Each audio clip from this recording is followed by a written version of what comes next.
In this guide, I'm going to show you how you can fix your PS5 HDMI port. Before we do get into this guide, if it does help you out, make sure to like the video and subscribe to the channel with all notifications on. It really does help with the channel and lets us know that you want more content like this. We'd greatly appreciate it. And if at any point throughout this guide you do have any questions, just ask them down in the comment section below and we can help you out further. I'm going to be doing my best to reply to every single comment down there. Now, this is going to work the exact same whether you're using a TV or a monitor. But essentially what you're going to want to do is take your HDMI cable and make sure that one end is fully plugged into your TV or monitor and the other end is fully plugged into the back of your PS5 or PS5 Pro.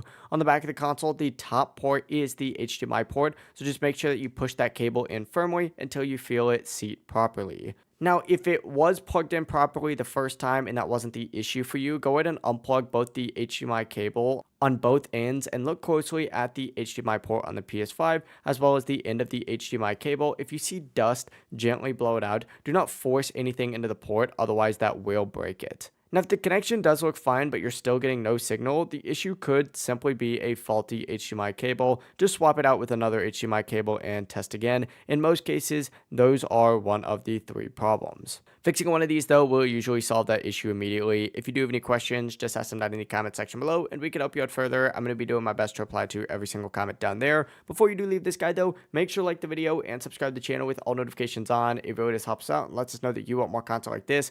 We'd greatly appreciate it. Have a great rest of your day, though. Peace.